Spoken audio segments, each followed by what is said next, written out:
L'enregistrement démarre. Voilà. Donc, nous ouvrons la 10e conférence ce jour avec Jacques Ehrenfreud, qui va nous parler du fondement théologico-politique de l'antisionisme.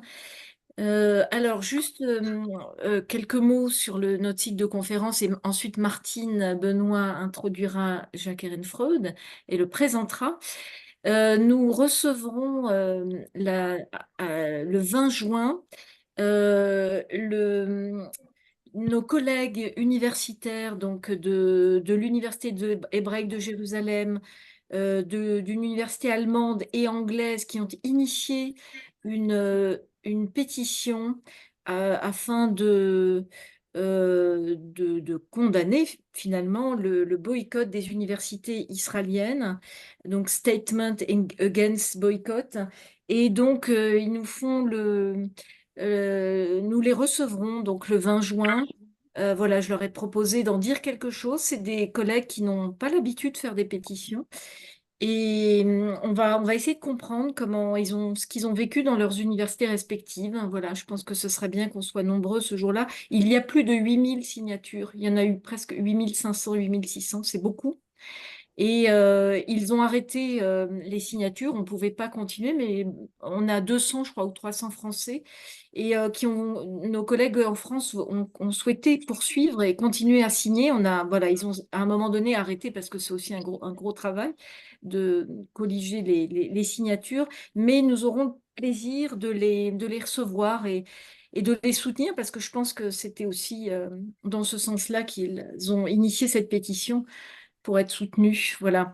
Donc, Martine. Merci beaucoup. Alors, je rappelle juste à tout le monde de bien fermer son micro pour qu'on soit sûr de ne pas avoir de bruit de fond. Parfois, on fait bouger les feuilles, etc.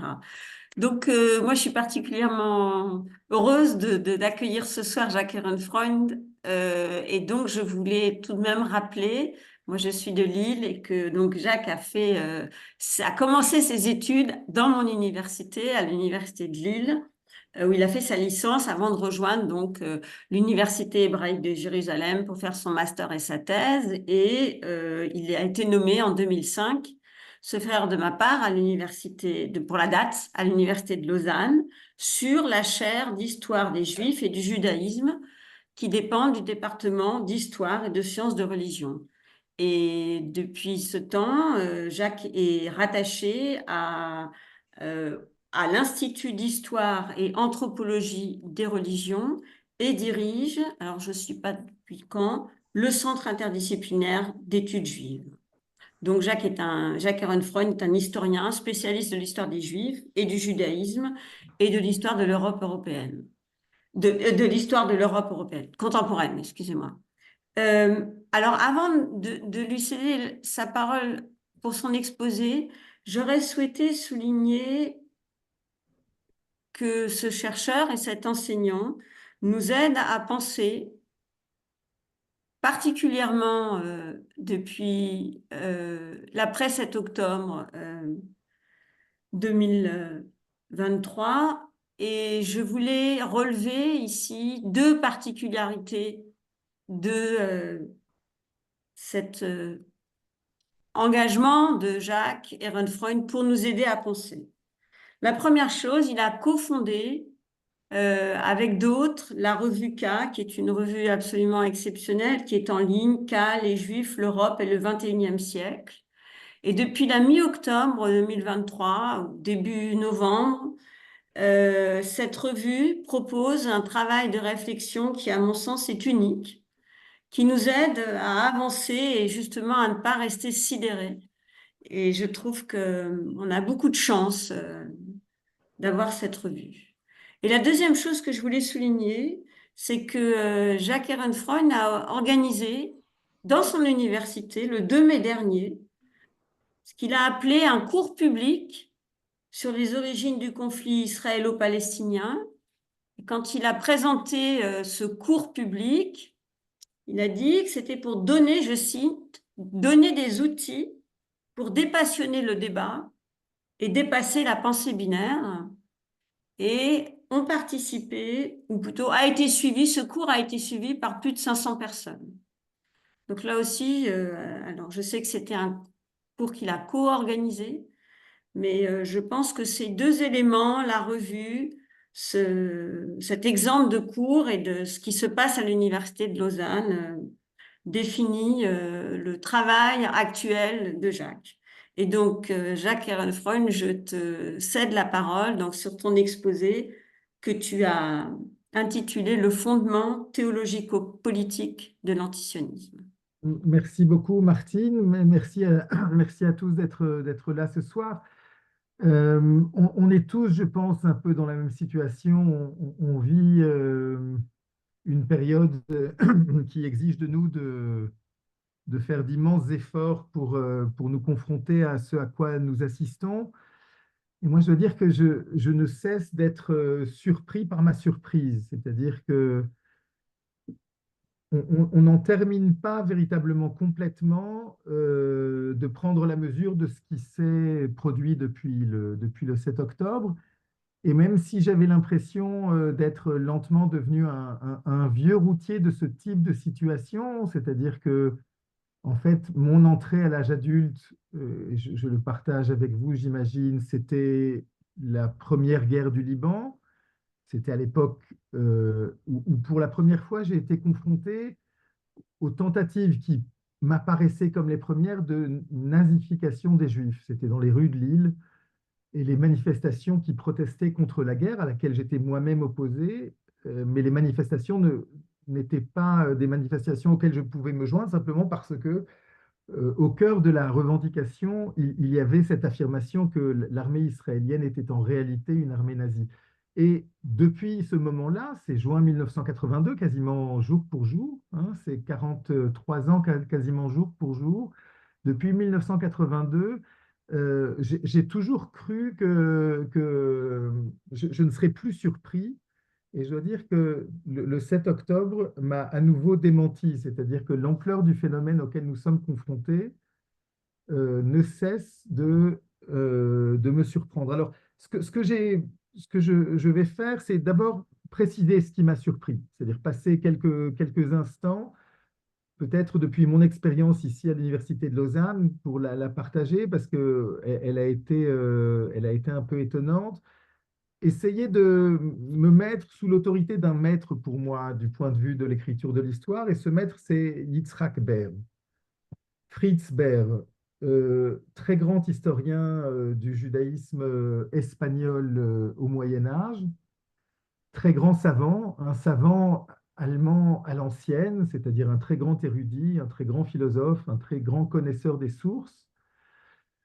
Euh, Savant à l'allemande, c'est-à-dire l'érudition la plus précise et la plus exacte, qui devient sioniste, qui s'installe à l'université hébraïque où il est le premier détenteur de la chaire, d'une chaire d'histoire du judaïsme, d'une première chaire d'histoire des Juifs, et où en 1936, il est il est rattrapé par l'événement, il est rattrapé par l'actualité, mais il décide de se confronter avec cet événement en essayant de le comprendre avec les outils de l'historien.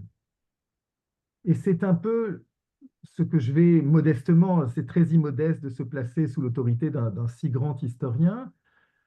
Le texte qu'il publie à l'occasion de cette mutation de son travail d'historien, c'est un texte qui a été traduit au français il y a peu il y a peu de temps, il y a une vingtaine d'années maintenant. C'était une décision de Maurice Kriegel que de traduire ce très grand texte au français et de le publier, donc, je crois que c'était au début des années 2000, c'est-à-dire presque 70 ans après qu'il ait été écrit. Et la raison de la publication, c'était que c'est un texte fondamental qui fait le travail que doivent faire les historiens, c'est-à-dire tenter de saisir la nouveauté dans l'événement qui se produit sous leurs yeux, mais pas de le faire comme le font les journalistes, ou comme le font les sociologues, ou comme le font les politologues, mais de le faire en mobilisant l'ensemble de son savoir historique pour eh bien, essayer de comprendre ce qui singularise l'événement et comment, dans le cas de Baer et de son texte Galout, comment il pense que c'est sa mission, que c'est vraiment sa responsabilité plus que sa mission, d'adresser aux Juifs qui vivent encore en Allemagne en 1936 eh bien, un avertissement de ce qui est en train de se produire. Alors, l'avertissement ne consiste pas à produire une analyse du nazisme, ça n'est pas ce qu'il fait. L'avertissement consiste à réfléchir rétrospectivement à ce qu'a été l'expérience de la diaspora, à ce qu'a été l'expérience de la galoute, à partir du postulat ou du présupposé que cette expérience est en train d'arriver à son terme, où cette expérience est aujourd'hui menacée comme jamais auparavant. Voilà donc le programme de ma présentation ce soir. Ce que je vais essayer de faire, j'espère que j'y parviendrai. Ce que je vais essayer de faire, c'est, après avoir décrit rapidement, je ne veux pas consacrer trop de temps à ça parce que finalement, je pense qu'on a tous fait, dans les différents lieux dans lesquels on se trouve, à peu près les mêmes expériences.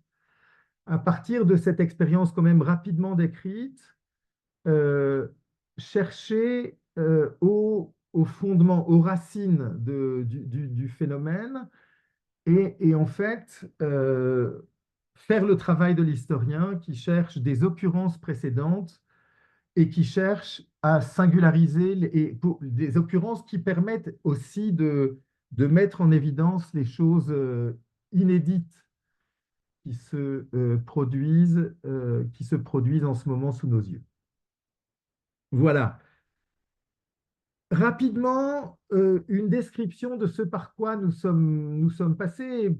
Finalement, peut-être que l'expérience tout à fait singulière de Lausanne, singulière dans le sens où chacune de ces expériences sont singulières, mais aussi représentative de ce qui vient de nous passer sur la tête depuis quelques mois maintenant, et plus précisément depuis quelques semaines, c'est-à-dire le moment où, pour la première fois, notre université a été occupée. C'est-à-dire que, Martine, tu as gentiment rappelé le cours public. Avec mon collègue spécialiste d'histoire de l'islam, nous avions proposé de donner ensemble, précisément pour faire notre travail d'historien, c'est-à-dire d'essayer de mettre à distance critique, de produire un savoir qui permettrait de comprendre un peu mieux les enjeux de ce qui était en train de se faire. Et on avait compris aussi bien l'un que l'autre qu'il n'était pas question dans les circonstances actuelles de faire ce travail seul, c'est-à-dire qu'il fallait nécessairement que deux voix se fassent entendre, au minimum, en tous les cas au moins deux voix, l'une qui tenterait de comprendre la perspective depuis un point de vue et l'autre qui tenterait de comprendre la même expérience depuis un autre point de vue et de voir ce qu'allait produire cette rencontre. Eh bien, en fait, contrairement à ce que nous avions pensé, on a déchaîné la critique et on a déchaîné le lire des adversaires du cours au point que l'occupation de l'université, en réalité, commençait 1 heure avant le début de ce cours public, comme pour nous signifier qu'il n'était pas question de nous laisser la parole, il n'était pas question de nous laisser nous exprimer sur un sujet aussi important.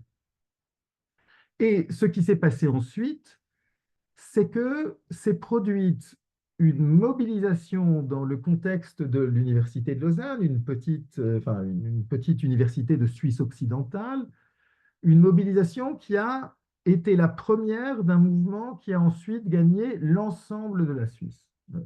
Un peu à l'image de ce qui s'est passé aux États-Unis un peu plus tôt.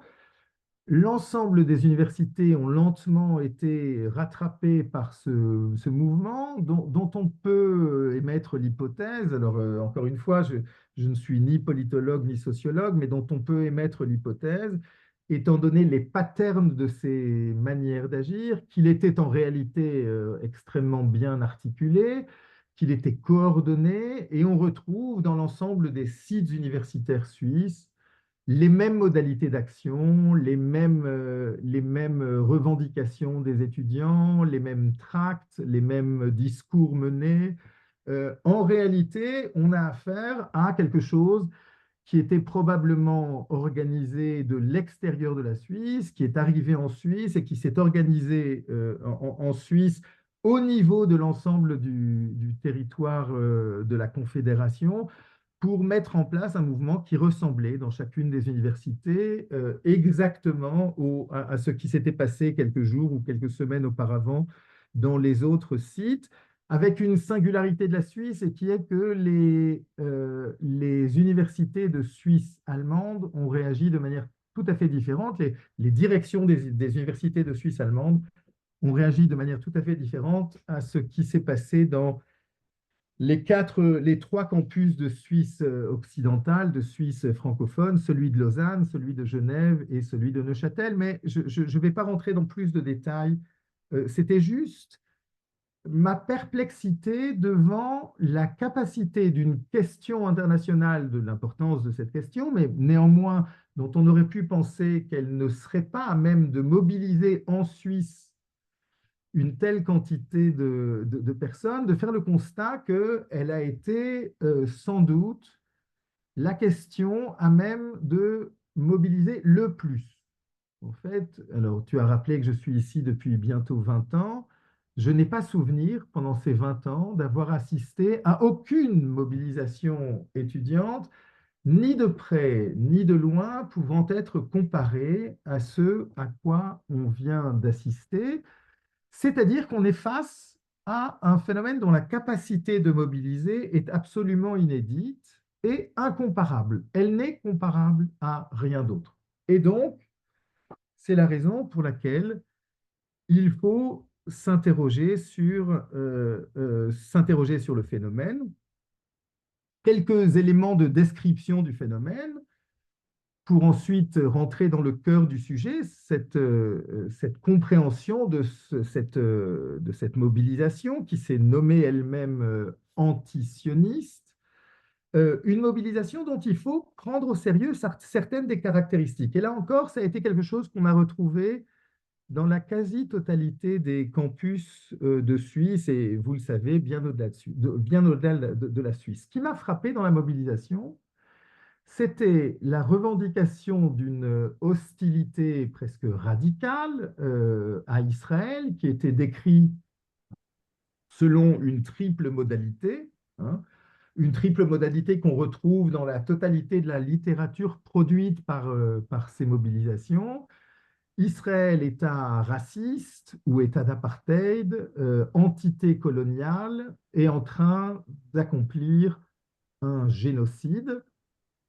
Ces trois qualifications étant les qualifications récurrentes, celles qu'on retrouve dans l'ensemble des mobilisations, et celles qui s'accompagnaient d'une quatrième affirmation qui est, elle, beaucoup plus étonnante et qui mérite d'être réfléchie. Cette quatrième affirmation, on l'a trouvée dans toutes les mobilisations, cette affirmation que aucune tolérance à l'antisémitisme ne serait acceptée.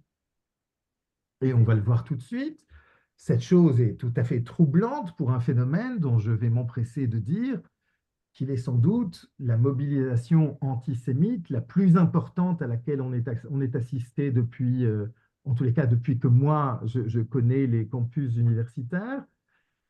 Mais ce souci récurrent de préciser que la tolérance à l'antisémitisme ne serait pas acceptée, eh bien, qui est complètement contre-intuitive, dont on se demande bien le sens que lui donnent les gens, les personnes qui l'énoncent.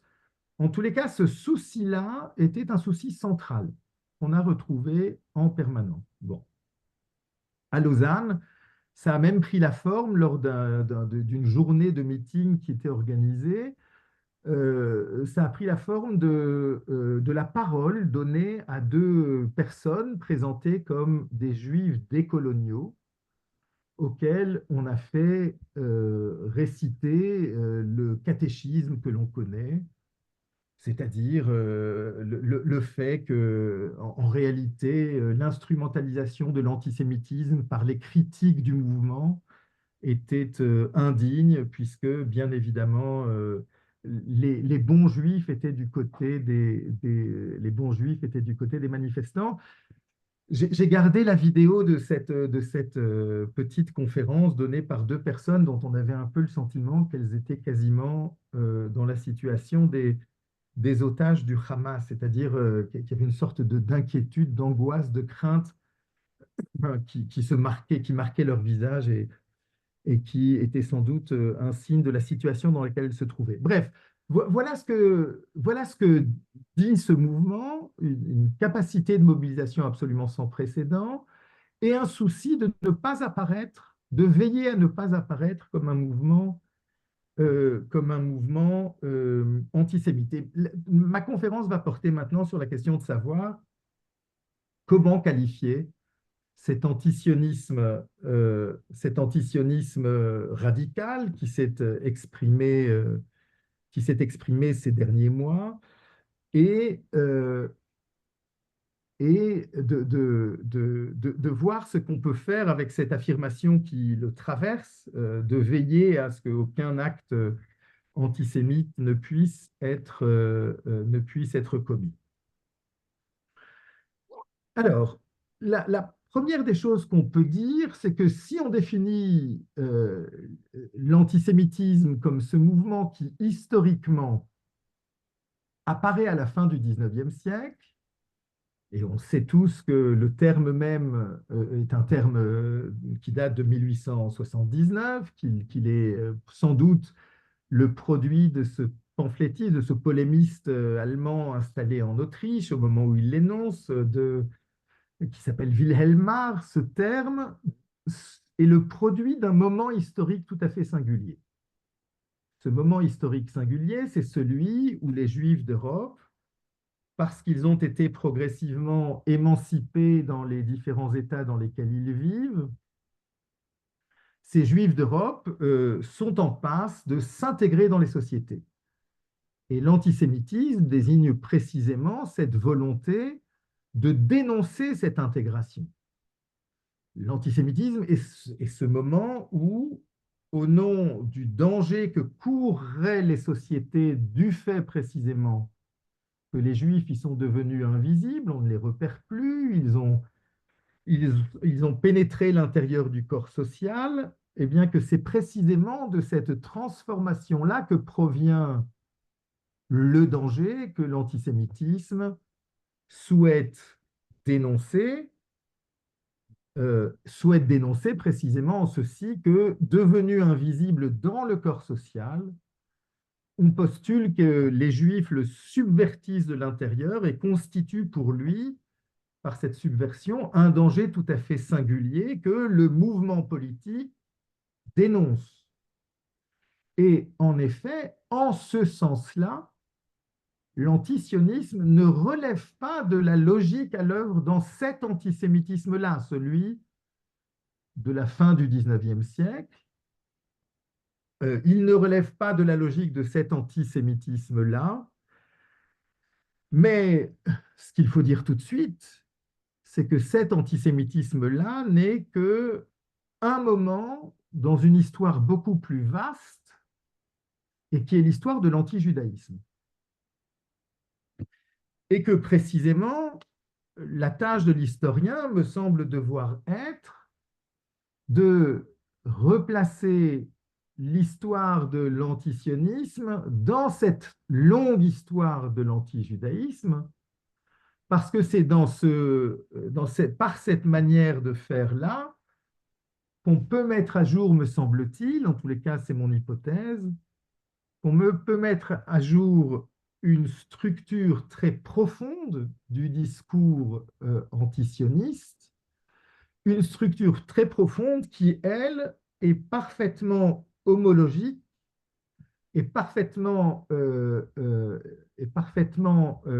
reflète parfaitement ce qui caractérise l'antijudaïsme le plus ancien, celui dont la matrice se trouve dans la littérature paulinienne, dans la littérature du moment de la rupture entre christianisme et judaïsme, ce moment dans lequel se dit quelque chose de tout à fait fondamental du rapport nouveau aux Juifs, quelque chose de tout à fait fondamental qu'il me semble que l'on peut en partie retrouver dans ce à quoi on assiste avec l'antisionisme. Alors, l'hypothèse est une hypothèse ambitieuse et il faut maintenant tenter de la démontrer.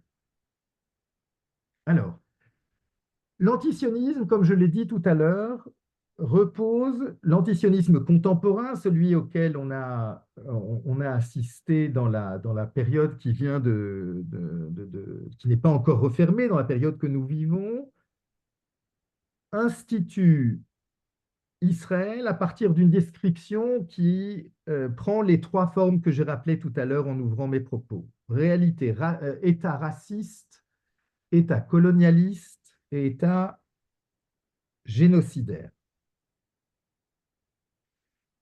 Ces trois affirmations sont donc un jugement porté sur le sens de l'histoire des Juifs. C'est-à-dire qu'elle postule que cette histoire porte un certain nombre de caractéristiques, bien qu'on l'a tous constaté, l'ensemble des gens qui portent ces jugements souvent ne savent pas ni de quelle mer ni de quelle rivière il s'agit lorsque l'on évoque la question du caractère colonial de l'État d'Israël. Ils ne savent pas, ils savent très peu de choses sur cette histoire. En tous les cas, la chose dont ils sont persuadés, c'est que ces trois caractéristiques-là sont celles qui fondent cette histoire, sont celles qui caractérisent le mieux cette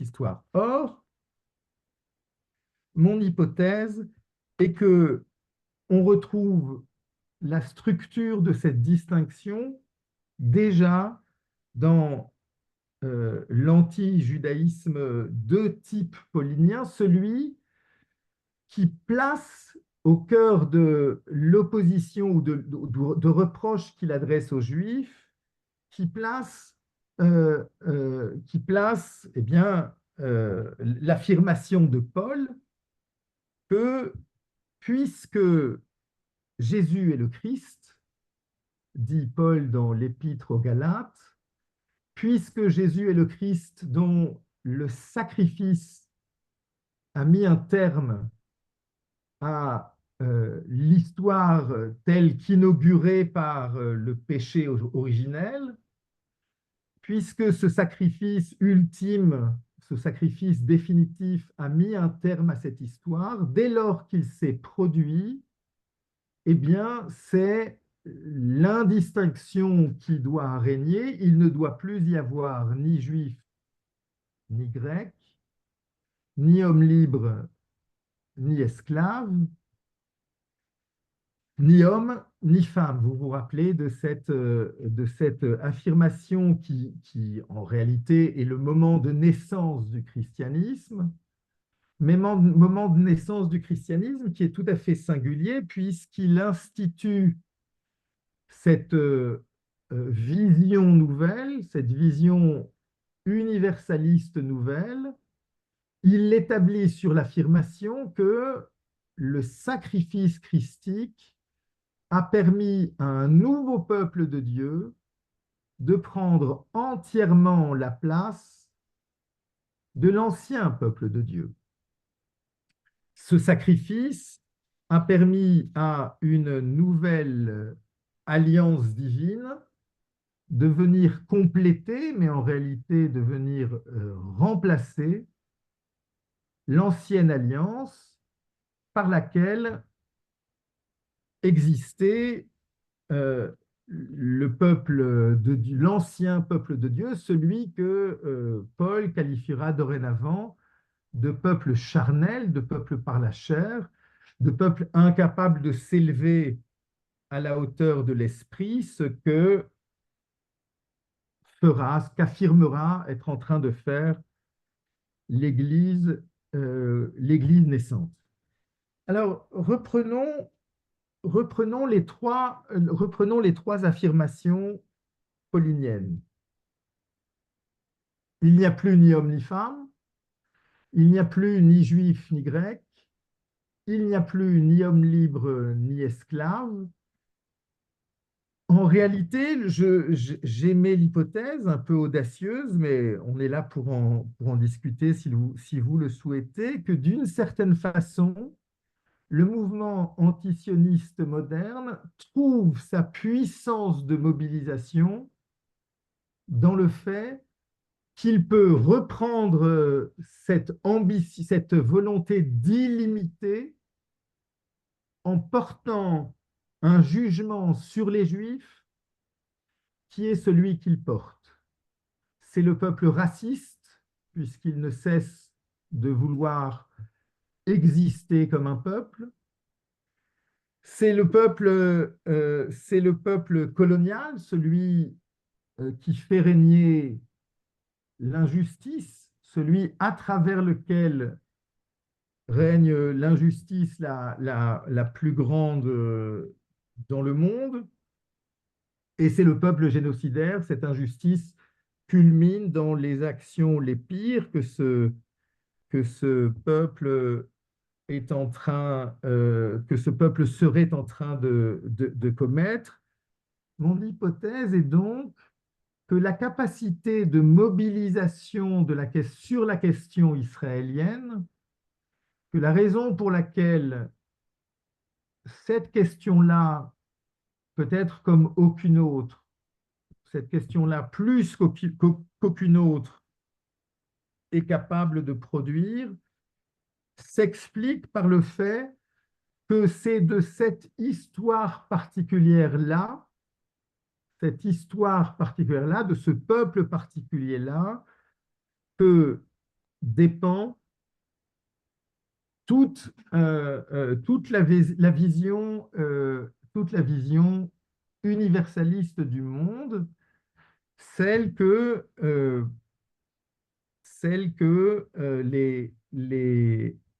les critiques ne cessent de vouloir réaffirmer, puisqu'ils se présentent comme antiracistes, comme anticoloniaux et comme extrêmement concernés par la question du genre. En fait, les trois questions qui sont au cœur de l'indistinction telle que Paul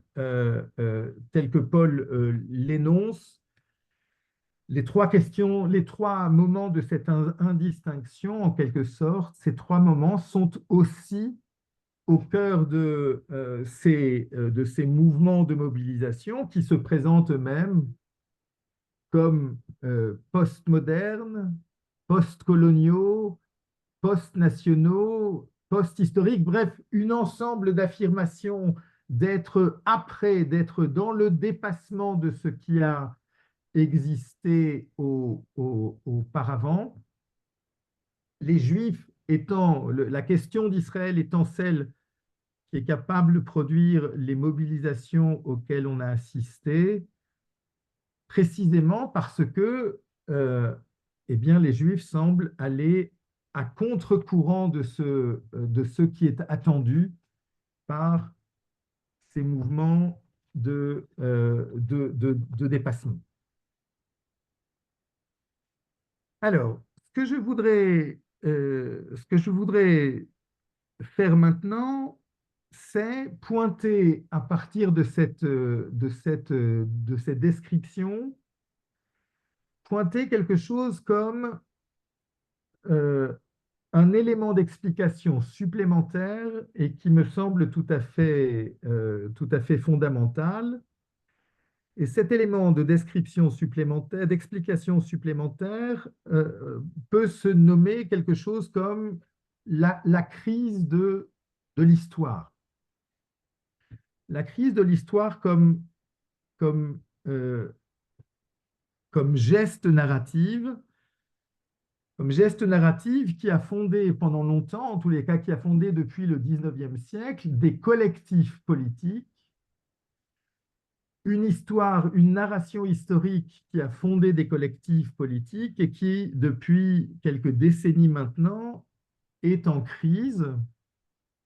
Cette crise étant une condition supplémentaire qui a rendu possible,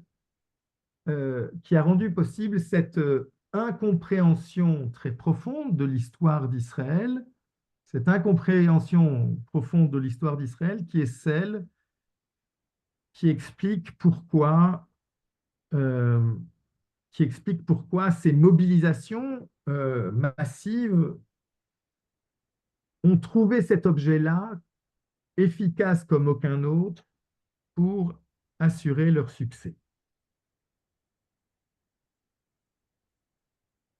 Alors, ce que j'ai appelé la crise de l'histoire. L'histoire est née au XIXe siècle dans les nations européennes comme une narration dont la vocation était de produire des collectifs politiques. C'est-à-dire, elle s'est voulue histoire scientifique, elle a mobilisé les savoirs nouveaux, ceux de la philologie, de la critique. Elle a mobilisé ces savoirs nouveaux pour raconter le passé de collectifs auquel elle s'adressait majoritairement. Il y avait donc une tension entre une vocation scientifique du discours historique et une geste politique que produisaient ces discours historiques, puisque dans le fond, les historiens du 19e siècle ne cessaient de produire, une histoire qui accompagnait le déploiement de collectifs politiques, de ce qu'on a appelé les nations européennes, qui étaient les premières à produire ce type de discours. Ce discours historique, aujourd'hui est contesté de l'intérieur. C'est-à-dire que on ne cesse de rappeler que l'histoire doit s'écrire depuis un point de vue global.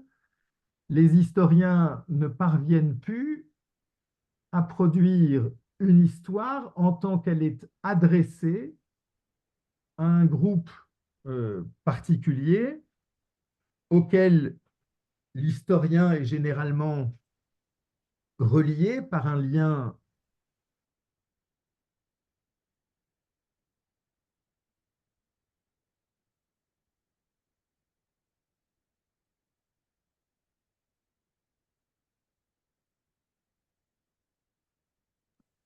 Il n'avait pas envie d'en dire plus. Jacques, on t'a perdu, je crois. à produire. Jacques, excuse-nous, on t'a perdu un tout petit peu. Donc, je vais revenir sur la dernière phrase que tu as dite. Tu nous as dit que cette histoire ne s'adresse plus à un groupe particulier. On en était resté un peu là. Vous m'entendez maintenant? Oui, voilà, merci. Alors, ce que j'essaye de dire, ce que j'essaye de dire, c'est que l'histoire telle qu'elle a été produite par des historiens, le nouveau discours historique qui naît au XIXe siècle est un discours qui produit un savoir qui se veut objectivable, qui est produit sous le contrôle de la critique, mais qui est en même temps un savoir qui accompagne qui accompagne la naissance de nouvelles collectivités politiques, ces nations européennes qui ont besoin pour se connaître elles-mêmes et pour se définir elles-mêmes, qui ont besoin de ces narrations sur leur passé qui accompagnent leur établissement de collectifs politiques. Ces narrations sont entrées en crise dans le moment post que nous sommes en train de vivre. Elles sont entrées en crise parce que dorénavant, les historiens n'assument plus d'écrire l'histoire depuis un point de vue particulier et ils veulent produire un discours qui est produit par le haut d'un point de vue qu'ils appellent global et qui ne dépend plus d'un corps politique auquel l'historien est rattaché. Or, mon hypothèse, c'est que cette geste-là reprend la geste du dépassement paulinien.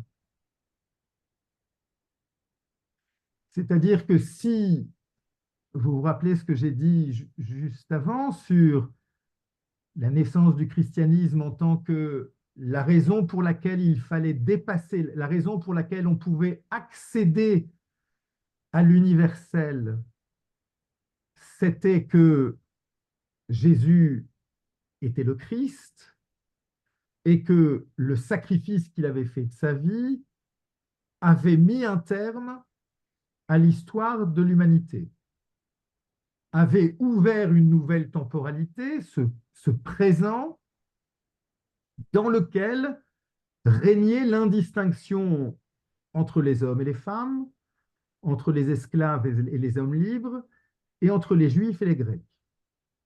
Bien. Cette geste de dépassement est, me semble-t-il, celle qui fonde la crise de l'histoire que sont en train de vivre les sociétés contemporaines. Une crise de l'histoire qui n'assume plus dorénavant de ne pas être écrite depuis une perspective, mais d'être écrite depuis un surplomb qu'on appelle histoire globale. Ce surplomb qui a permis de produire ces fausses narrations historiques qui sont l'histoire décoloniale, l'histoire des racismes et ces histoires qui en quelque sorte déconnectent définitivement l'historien d'un groupe auquel il est relié par un lien intime et auquel il ne cesse de continuer à s'adresser. Or, mon postulat est que cette déconnexion, que ce dépassement et que cette geste de dépassement est ce à quoi Israël résiste. Israël y résiste pour toutes sortes de raisons. Israël y résiste parce que au moment où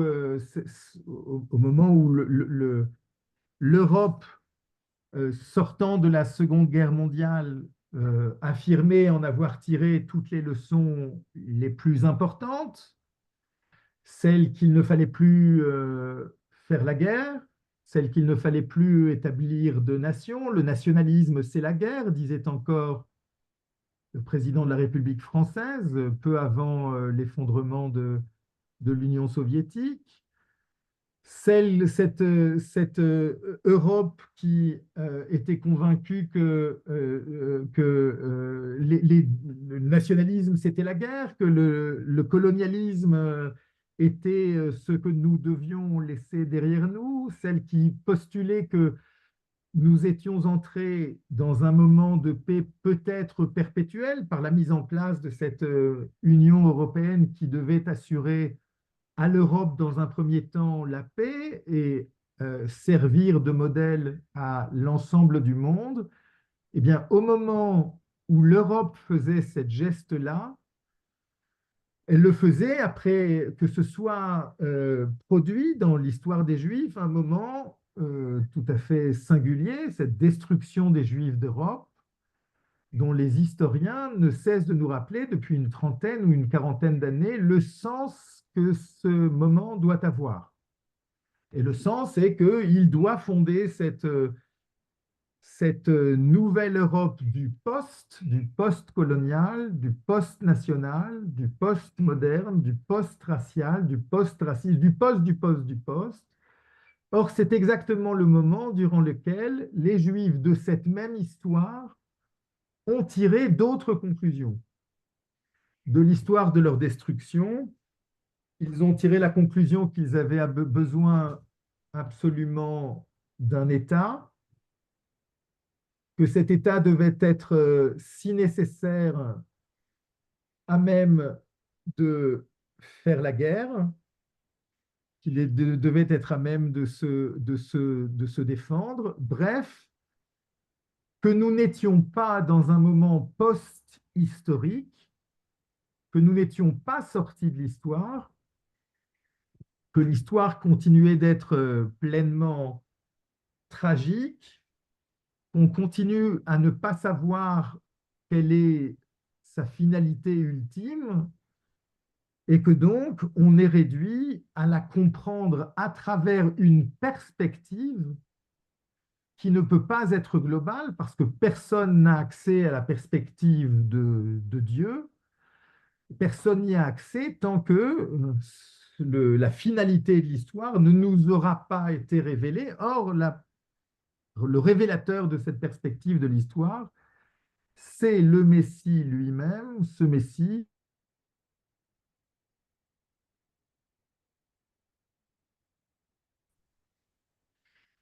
donc mon hypothèse, je vais la résumer comme ça, je pense que mon exposé a été un peu trop décousu pour que je me dispense de résumer cette hypothèse avant de vous la livrer et d'en discuter avec vous.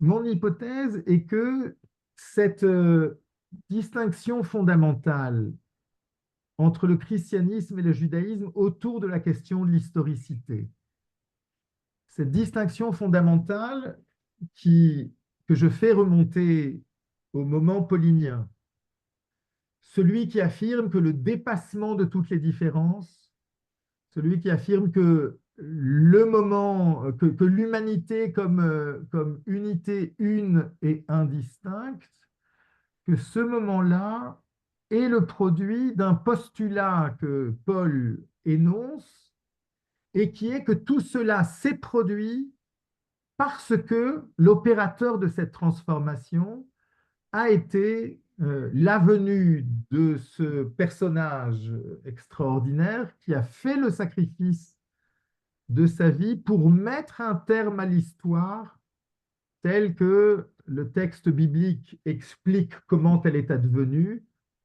dans ces moments du livre de la Genèse où elle explique cette unité de l'humanité et cette humanité qui est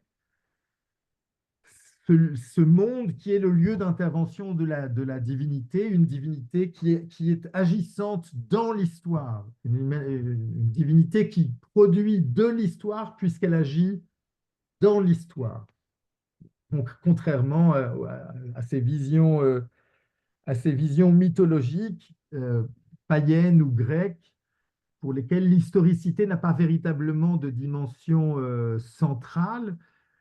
La tradition biblique, elle, est une tradition historique à laquelle Paul nous dit qu'il a été mis un terme par cet opérateur de la transformation qu'a été le Christ, qui met un terme à l'histoire en faisant le sacrifice de sa vie et en revenant d'entre les morts. Donc, les Juifs sont restés ceux qui pensent que nous sommes toujours dans le même régime de l'historicité tragique, celle qui ne nous permet pas d'avoir accès à la finalité de l'histoire, puisque précisément, celui qui doit nous la révéler ne s'est pas encore présenté à nous. Et d'ici là, nous sommes dans un monde qui est déterminé par cette historicité, dans un monde dans lequel tout peut se produire, un monde dans lequel les distinctions qui ne doivent pas nécessairement produire des hiérarchies, mais un monde dans lequel les distinctions sont indépassables, un monde dans lequel il existe encore des Grecs et des Juifs, un monde dans lequel il existe encore des hommes et des femmes, un monde dans lequel, hélas, il existe encore des hommes libres et des esclaves. Nous devons faire tout pour que dans ce monde-ci, pour laisser ce monde-ci dans le meilleur état possible, mais tout en considérant que nous n'échapperons à l'historicité du monde que lorsque celui-ci verra sa nature transformée, et sa nature ne sera transformée que lorsque le Messie viendra, et il n'est pas encore venu. Mon hypothèse est donc que de cette polémique théologique fondamentale découle un rapport à l'historicité qui n'est pas moins fondamental que la polémique théologique. Découle un rapport à l'historicité qui n'est pas moins fondamental, avec d'un côté une aspiration à vivre dans un monde qui a dépassé l'ensemble des éléments qui distinguent à l'intérieur de ce monde, un monde post-national, un monde post-historique, un monde post-colonial, un monde dans lequel on a dépassé les différences de genre. En gros, je vous ai résumé les objectifs principaux de ceux qui se mobilisaient contre Israël parce qu'Israël incarne l'ensemble de ces distinctions qu'ils appellent ardemment à dépasser, voire à faire disparaître. Mon hypothèse était donc, je vais m'arrêter là j'espère que je n'ai pas été trop long, mon hypothèse était donc que ce fondement théologique dont il faut tout de suite rappeler que les acteurs n'ont pas conscience, c'est-à-dire que il est bien évident que si j'allais énoncer mon hypothèse aux étudiants qui ont essayé de m'empêcher de prendre la parole dans l'amphithéâtre il y a 15 jours, ils me regarderaient avec des yeux de fou en me disant « mais professeur Ehrenfreund a décidément complètement perdu la tête ». Mais mon hypothèse est que la raison pour laquelle cet objet spécifique qu'est Israël est susceptible de coaliser l'ensemble des composantes extrêmement hétérogènes de ceux qui voient en lui le mauvais objet par définition, la raison pour laquelle l'objet Israël, indépendamment de la réalité israélienne, mais la raison pour laquelle l'objet Israël est devenu un véritable abcès de fixation pour ces mobilisations extrêmement hétérogènes, en tous les cas, parmi ces raisons, se trouve ce fondement que j'ai appelé théologico-politique, celui qui voit dans les Juifs ceux qui s'obstinent à demeurer alors que ce à quoi aspire ce monde post, c'est à faire disparaître la totalité des séparations. La raison pour laquelle Israël est donc ce mauvais objet, c'est à mon sens celui-là. Quelques éléments pour conclure. Les mobilisations ont été très impressionnantes, très massives, mais si on regarde un peu plus largement, il faut dire qu'elles restent des mobilisations qui rencontrent une opposition assez forte dans la société civile. C'est-à-dire que pour ne pas finir sur une note trop pessimiste, il me semble que elle rencontre les mobilisations une opinion publique générale qui, elle, garde quelque chose comme une capacité à saisir que nous ne vivons pas dans un monde post, que nous vivons dans un monde dans lequel l'histoire est encore tragique. La guerre a regagné l'Europe. Euh, Elle est en train même de déstabiliser une partie des sociétés européennes. Les distinctions ne cessent enfin, les différents, enfin, le caractère de la nature de l'histoire dans laquelle nous vivons me semble être suffisamment puissante pour s'imposer comme une évidence à des pans très importants des sociétés européennes. Mais la mobilisation, celle à laquelle nous avons été confrontés, est une mobilisation qui, même si elle est minoritaire, est parvenue à tirer derrière elle quelque chose comme une sorte d'avant-garde. Et c'est parce qu'elle a été une mobilisation certes minoritaire, mais qui se présente comme une avant-garde, qu'il me semble extrêmement important de l'observer de près, de l'analyser. Et si j'ai pu apporter un élément d'analyse parmi d'autres, ça n'est pas le seul, mais si j'ai pu apporter un élément d'analyse supplémentaire, eh bien, j'aurais accompli la mission que je m'étais donnée pour cette conférence ce soir. Voilà, je vous remercie pour votre attention. Merci beaucoup, Jacques. Donc, je vois que Bruno est déjà prêt à interroger. Merci. J'ai le droit ou... Oui, oui, oui, vas-y. Merci beaucoup, Jacques. C'était très éclairant. Il y a un paradoxe que j'ai du mal à résoudre, peut-être tu vas m'y aider. C'est que je me demande si on n'est pas dans des cultures des campus, dans une culture plutôt, dans la culture de la gauche radicale, disons. Si on n'est pas dans une culture aussi post-paulinienne. Et ce que je veux dire, c'est que ton analyse me paraît marcher parfaitement pour un universalisme vide comme celui d'Alain Badiou, par exemple, mais je ne sais pas si ça marche pour le retour des identités, justement, et des guerres identitaires qu'on voit sur les campus, dans la culture war en ce moment aux États-Unis et en Europe peut-être. Autrement dit, je pense qu'il y a un retour de la différence plutôt qu'une dédifférenciation qu'on peut trouver dans le paulinisme de Badiou. Mais je ne sais pas ce que tu en penses. Donc, j'ai un peu de mal à put two and two together. Tu vois, de mettre tout ça ensemble. Il manque une pièce au puzzle pour moi. Est-ce que tu vois ce que je veux dire? Parce que moi, il me semble, mais mon observation a été assez limitée parce que pendant les semaines où se produisait cette occupation, je ne pense pas que j'aurais été le bienvenu dans le bâtiment qui a été occupé. Donc, mon expérience a été à distance. Mais mon sentiment, c'était que précisément, en fait, c'est un paradoxe, mais uniquement d'apparence. C'est-à-dire que le retour de l'identité, il se fait pour ceux qui sont définis comme les victimes et dont l'entourage s'empare du caractère de victime pour donner un contenu à cette espèce de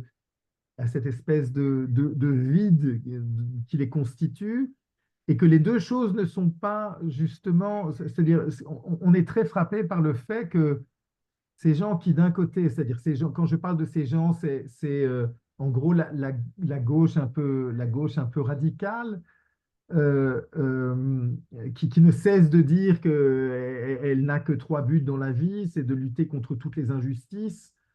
Que pour lutter contre toutes les injustices au niveau global, il faut qu'aucun groupe n'existe, puisque sinon, si un groupe existe, bien les injustices entre les groupes apparaîtront immédiatement. Donc, en fait, cette lutte contre l'injustice dans un monde global qui est une lutte qui n'aura jamais de terme, parce qu'évidemment, pour créer de la lutte véritablement efficace contre l'injustice, il faut créer un espace dans lequel on peut mesurer ces injustices et voir comment on agit pour les réduire. Bon, en gros, c'est la différence entre la social-démocratie et l'aspiration à une justice universelle on se demande bien à quoi elle pourrait ressembler. Bref, ces gens qui sont donc première lutte contre cette premier objet-là. Deuxième objet, c'est les racismes. Donc c'est l'idée que chaque frontière est nécessairement productrice de différences et donc de racisme. Donc une lutte contre ça aussi, et la différence des genres, qui est la troisième obsession de ces mouvements post.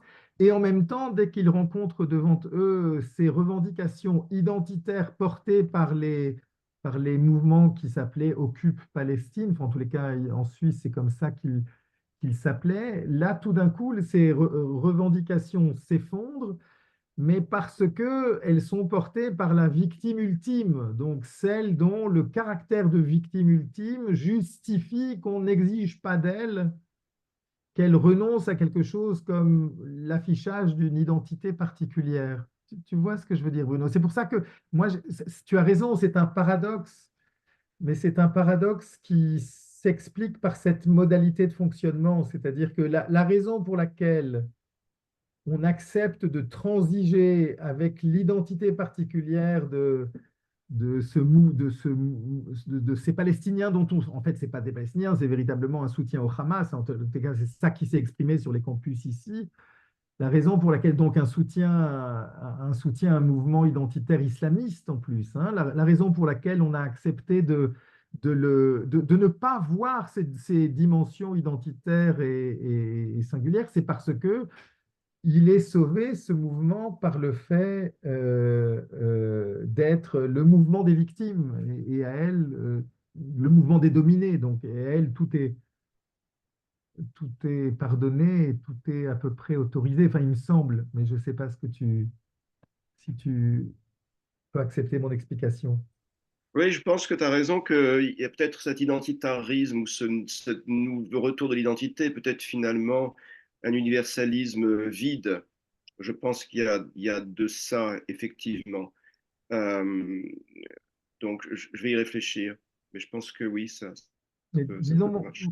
mon point sur la crise de l'histoire, c'était que pour que des narrations, pour que des méta-narrations aussi creuses que le post-colonialisme euh, puisse s'imposer avec une telle facilité dans la sphère universitaire, hein, eh bien, il a fallu que se produise quelque chose comme une crise très profonde du discours historique de la narration historique, du discours historique, et que cette crise est la condition de possibilité du succès de ces nouvelles, parce qu'en réalité, ce sont véritablement des nouvelles métanarrations, celles qui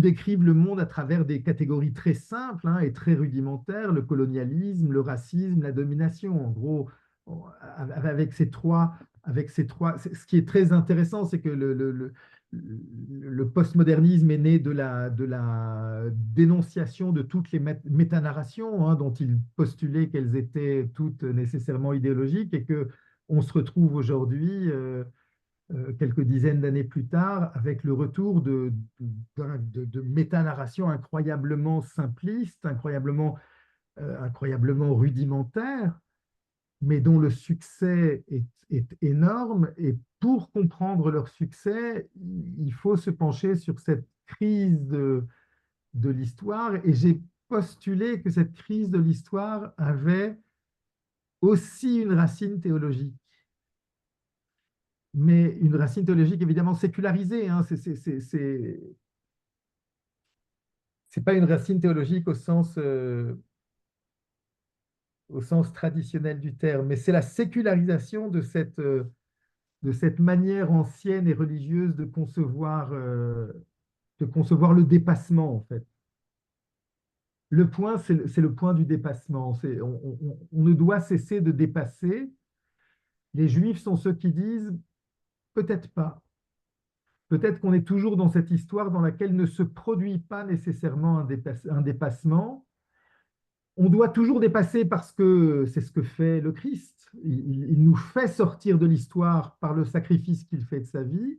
Il ouvre un temps qui est un temps d'un présent ouvert jusqu'à sa deuxième venue. Enfin, ça, c'est vraiment la narration chrétienne traditionnelle. Et les Juifs disent, mais non, peut-être que le dépassement ne s'est pas produit, qu'on est toujours dans cette histoire non dépassée. Et quelque chose de cette polémique-là se rejoue aujourd'hui. En fait, c'est l'hypothèse que je voulais proposer.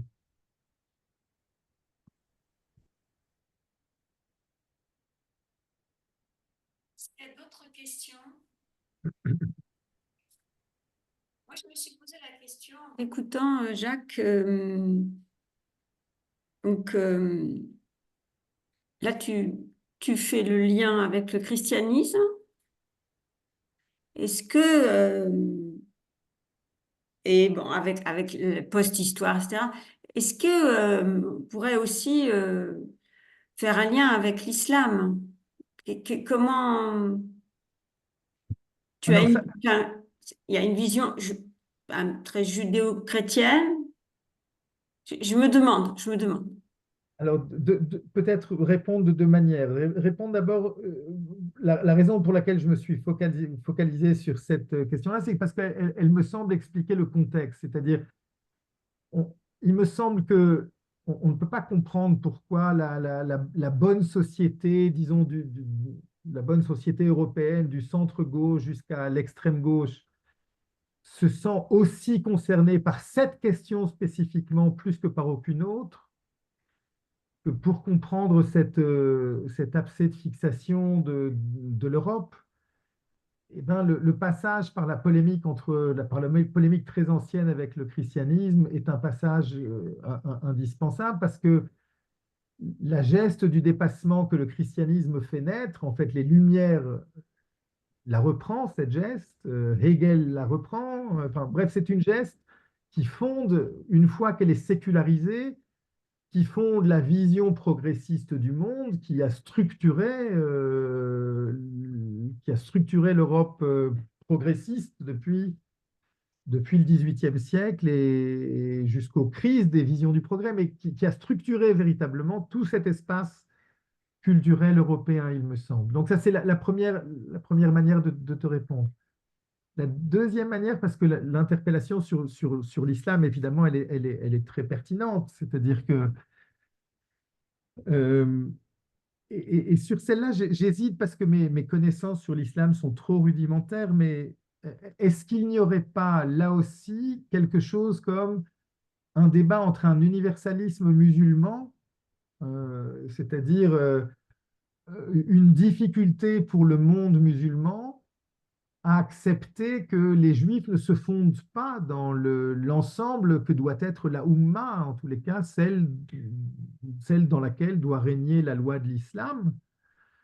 Est-ce qu'il n'y a pas quelque chose de cette structure-là aussi à l'œuvre dans le conflit qui oppose une partie du monde musulman à Israël? Il y avait il y a quelques années un monsieur que j'aime beaucoup, il s'appelle Nathan Wachtel, qui avait émis cette hypothèse dans un livre qui s'appelait Une histoire de chien, et qui émettait l'hypothèse que l'une des difficultés majeures pour l'islam dans le fait qu'Israël existe comme État indépendant avait à voir avec le fait que cette indépendance sortait les Juifs de leur statut de dhimmi, sortait les Juifs de la dhimmitude, qui est ce statut dans lequel on peut les tolérer. Et que la grande difficulté tenait au fait que, en tant que dhimmi, ils étaient tout à fait vivables, mais dès lors que les Juifs avaient acquis un statut qui était équivalent à celui des musulmans, en tant qu'ils étaient dorénavant souverains dans un espace qui, en plus, du point de vue de la théologie musulmane, relève de la terre de l'islam, eh bien que c'était cette indépendance-là, ce statut nouveau qui constituait la principale difficulté pour une partie du monde musulman. Mais alors là encore, je suis moi-même trop peu spécialiste de ces questions pour te répondre vraiment. Et en réalité, est-ce qu'il y a vraiment est-ce qu'il y a vraiment une contradiction? C'est-à-dire que, en gros, est-ce qu'on ne peut pas dire que cette manière juive de gérer le lien entre l'affirmation qui est l'affirmation première de la tradition juive, qui est qu'il n'y a qu'un genre humain, que l'humanité est une, qu'il n'y a pas de hiérarchie à établir dans l'humanité, elle est tout entière créée à l'image du Créateur, mais qu'en même temps, depuis l'épisode de la Tour de Babel, un ensemble, une pluralité, une diversité culturelle, linguistique existe dans le monde et que cette pluralité ne sera dépassée qu'avec la venue du Messie, qu'avec un événement qui nous fera sortir de l'histoire. Et que face aux universalismes que sont, alors des universalismes gérés très différemment dans le christianisme et dans l'islam, et malgré tout, ces deux universalismes trouvent sur leur chemin cette affirmation juive que certes l'humanité est une, mais que pour l'instant elle est encore très multiple, elle est encore très diverse, et qu'on ne doit pas nécessairement vouloir faire disparaître cette diversité, qu'il faut s'en accommoder, qu'il faut la faire vivre le moins mal possible, mais que la faire disparaître est sans doute plus coûteux et plus dangereux que d'accepter la réalité de sa permanence, en tous les cas jusqu'à la venue du Messie. D'où cette importance hein, de la figure messianique comme horizon, et d'où les conséquences très profondes de cette divergence sur le point du Messie. Est-ce qu'il a changé la nature de l'histoire? Est-ce qu'on est dans un moment post? Ou est-ce qu'on n'est pas dans un moment post? Hein, qui est en fait une question dont je suis moi-même surpris de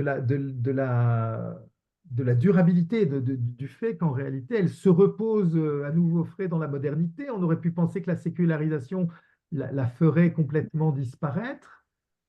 Et en réalité, mon postulat, mais je suis prêt à entendre des avis divergents, bien évidemment, mais mon postulat, c'est que cette question-là continue d'être, même si elle est rejouée selon des modalités tout à fait différentes dans la modernité, elle reste une question autour de laquelle s'organise une fracture, et que cette fracture est rarement vue, elle est rarement décrite, et elle est rarement vue, et c'est celle-là sur laquelle je voulais mettre l'accent. Je crois qu'il y a quelqu'un qui demande la parole. Anne Sant. Anne, vous vouliez intervenir? Il faut mettre votre micro. Oui, euh, j'ai trouvé très, vous m'entendez bien? Oui, oui, tout à fait. Euh, j'ai trouvé très intéressante cette référence à l'Épître aux Galates. Euh, à ce propos, j'ai un détail pour corroborer votre idée, c'est que il m'est arrivé d'entendre des catholiques priant pour que la conversion des Juifs, pour que les Juifs se convertissent au christianisme. Et quand j'ai soulevé l'idée que c'était tout à fait antisémite, enfin que c'était, on a été très surpris devant mon objection. S'ils sont tous convertis, il n'y a plus de Juifs. Donc ben, ça, c'est quand même effectivement une réalité dans certains, pour certains. Mais ma question quant à l'Épître aux Galates, comment, bon, c'était dit, ça se répète, mais ça se répète pas tant que ça, hein, l'Épître aux Galates, on ne la lit pas tous les jours, mais comment, à votre avis, ça passe dans la société, chez les gens? C'est vrai, votre idée est tout à fait intéressante avec Alors, l'Épître. Comment ça passe? je vais essayer de vous dire, mais c'est vraiment une question mon exposé a été télégraphique quasiment, c'est-à-dire il faudrait pour déplier l'ensemble des hypothèses que j'ai ébauchées, il faudrait beaucoup plus de temps et beaucoup plus enfin, il faudrait faire un travail beaucoup plus minutieux. Mais je vais vous dire comment ça passe. C'est-à-dire que à partir de la littérature paulinienne, se dit une nouvelle manière de concevoir le peuple de Dieu. Puisque le peuple de Dieu que fait advenir la littérature paulinienne, Galate, c'est un peuple qui n'est plus un peuple charnel et qui ne vit plus sous la loi, c'est-à-dire qu'il n'est plus un peuple politique. Il est un peuple spirituel, c'est-à-dire que l'alliance que la littérature paulinienne fait advenir est une alliance qui est médiée par une église, qui est le corps mystique du Christ, et qui est la voie d'accès au salut. Et c'est ce qui fonde la théologie de la substitution, celle qui véritablement fonde le christianisme, cette théologie de la substitution qui dit dorénavant le vérus Israël, le véritable Israël, c'est l'Église, parce qu'elle a saisi le sens le plus profond des textes du Vétus Israël, de l'ancien Israël, qui étaient des textes vrais, mais que le Vétus Israël n'a pas été en mesure de comprendre pleinement. Ces gens-là n'ont pas compris la signification de leurs propres textes, ils les ont mal interprétés.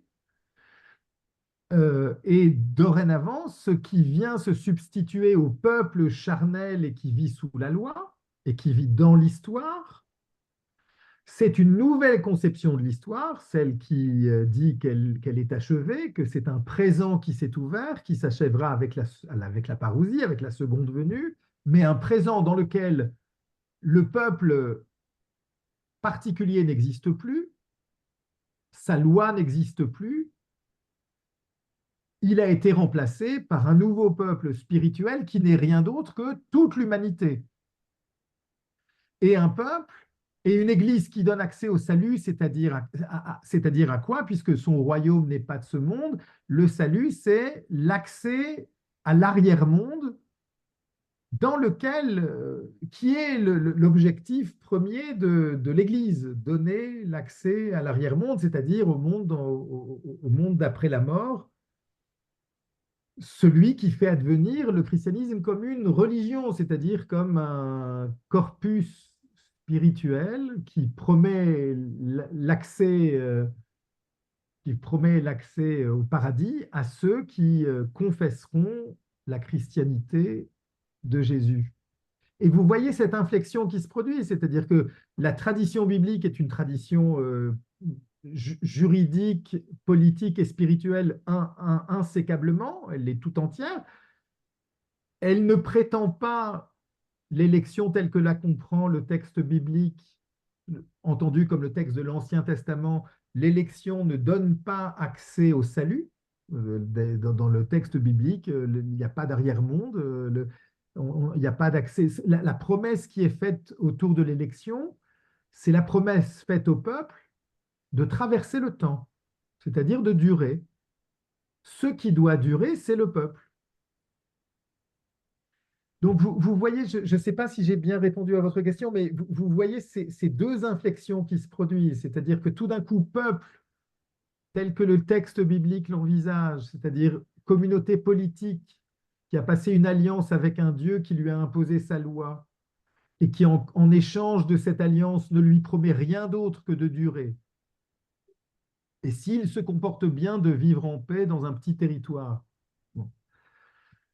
L'élection n'ayant aucun caractère sotériologique, elle ne donne pas accès au salut. De ce moment-là se développe, à partir de Paul et des pères de l'Église, une conception du peuple qui n'a plus rien à voir avec celle-là. Le peuple, c'est le peuple de Dieu, c'est-à-dire l'humanité, celle qui, si elle confesse Christ en son Église, a accès à ce qui compte véritablement, ce qui n'est plus l'histoire, ce qui n'est plus ce qui se passe ici et maintenant, mais ce qui se passera après la mort. Et vous voyez se mettre en place cette distinction très très profonde que le terme de religion fait perdre de vue. C'est-à-dire quand on parle de religion, quand on parle des religions monothéistes et qu'on met dans le même sac judaïsme, christianisme et islam, on oublie on ne peut plus saisir les distinctions très importantes qui fondent ces rapports au monde. que produisent chacune de ces religions. C'est pas pour les hiérarchiser, évidemment pas, mais c'est pour rappeler les spécificités de chacune d'entre elles. Et la spécificité du judaïsme, c'est précisément de considérer que l'essentiel se joue ici, dans l'histoire, hein, l'essentiel se joue ici et maintenant. La promesse, la promesse faite de l'élection, c'est de durer dans le temps, mais dans le temps de l'histoire. Et cette promesse, qui est cette alliance, ne donne pas accès, ne donne accès à aucun privilège. Elle n'exige de ceux qui y entrent que de se conformer à un ensemble de prescriptions extrêmement nombreuses et contraignantes et difficiles à respecter dans leur totalité. Euh, et il me semble que cette structure-là, cette structure-là qui fonde la polémique entre deux traditions qui prétendent chacune être le véritable Israël, parce que ce qu'il faut rappeler quand même toujours, je ne l'ai peut-être pas assez fait dans mon exposé, et c'est indispensable pour comprendre pourquoi la question israélienne parle à tout le monde en Europe aujourd'hui, c'est que l'Église n'a cessé de prétendre, et d'une certaine façon, elle le fait jusqu'à aujourd'hui, elle ne cesse de prétendre que le véritable héritier d'Israël, c'est elle.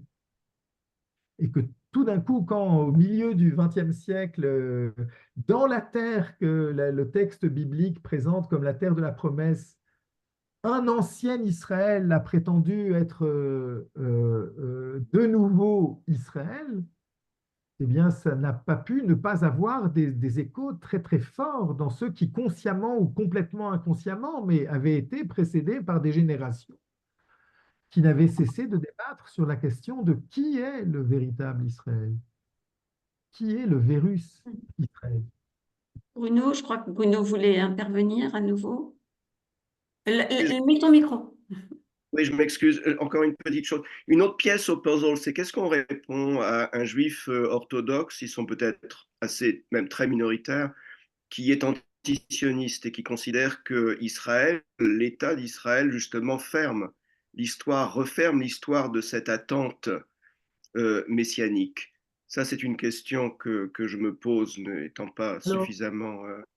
je pense Oui. deux choses peut-être, c'est-à-dire y a deux choses, disons. Il y a parmi les Haredim, les orthodoxes, les craignants Dieu, si on utilise la traduction au français, il y a quand même une fracture aussi très importante entre ceux qui ont été longtemps antisionistes parce qu'ils étaient hostiles au fait que activement les Juifs reprennent quelque chose comme une souveraineté directe, c'est-à-dire qu'ils s'éloignent de la loi révélée pour mettre en place des structures politiques dans lesquelles ils se donnent à eux-mêmes leurs propres lois, parce que Israël est une démocratie, ce n'est pas un État halachique. Et donc, dans cet État se produit en permanence une enfreinte aux prescriptions religieuses de la tradition. Bon. Mais une partie très importante de cet univers-là, qui était antisioniste avant la création de l'État d'Israël, sont devenus non-sionistes, mais plus nécessairement antisionistes. Ils sont devenus non-sionistes dans le sens où ils se sont accommodés de l'existence de cet État, plus ou moins bien, mais ils n'en contestent plus dans leur immense majorité, ils n'en contestent plus la réalité. En fait, ils se sont accommodés de cette réalité. Et puis, il y a un tout petit groupe que nos amis les antisionistes adorent présenter et utiliser comme faire valoir. Et ce petit groupe, c'est ceux qui, en gros, c'est Neturei Karta et encore une ou deux sectes chassidiques qui, elles, considèrent que ce qui est à l'œuvre dans l'État d'Israël, c'est véritablement de l'ordre d'une hérésie religieuse. Bon. Mais c'est ultra minoritaire. Hein. C'est ultra minoritaire. C'est mis en avant parce que, évidemment, ça donne de l'eau au moulin de ceux qui disent mais vous voyez, l'antisionisme n'est pas nécessairement antisémite, puisque des juifs même ne cessent de l'être. Alors, il y a plusieurs choses à répondre à ça, évidemment. Parmi les choses qu'il faut rappeler, c'est que le fait d'être juif de naissance ou même de culture n'a jamais rendu imperméable aux arguments de l'antisémitisme. Martine le sait très bien, puisque tu as consacré ta thèse à l'un de ces personnages qui, malgré son origine juive, avait été complètement traversé par... et il n'est pas le seul. Enfin, le fait d'être juif de naissance ne rend pas imperméable aux arguments de l'antisémitisme. Et donc le fait que des juifs professent de l'antisionisme ne fait pas de cet antisionisme-là nécessairement un philosémitisme, pas du tout même. Et on peut parfaitement être juif et être profondément antisémite. Weininger l'était tellement qu'il a fini par se supprimer lui-même pour faire disparaître un juif, hein, ou à peu près. Euh, voilà, Merci, oui, merci. Oui, Otto Weininger, c'est ça, Martine? Ah oui, oui, d'accord. Il y a aussi la question du genre, alors, avec absolument. Weininger, non? C'est lui qui a écrit sur la sexualité, le sexe, oui, voilà, Geschlecht und Charakter. voilà, oui. En fait, la question de l'antiféminisme, après, du lien entre antisémitisme et antiféminisme. Oui. Alors, je ne sais pas s'il y a encore une question. On arrive tout doucement au bout de notre soirée. Donc, en tout cas, Jacques, un grand merci parce que je pense que tu nous apportes des éléments qui vont encore euh, continuer à nous interroger. Je pense que là, enfin, moi, je vais continuer à réfléchir à ce que tu as dit parce que c'était inattendu, je vais dire. Voilà. Je me demandais de quoi tu allais nous parler dans cette thématique d'un fondement théologico-politique. Donc vraiment, merci beaucoup Merci à vous. Merci beaucoup, ouais. et bonne soirée à tout le monde. Bonne Merci. soirée. Au revoir. Au Au 20 revoir. juin. Au revoir. Bonne soirée à tous.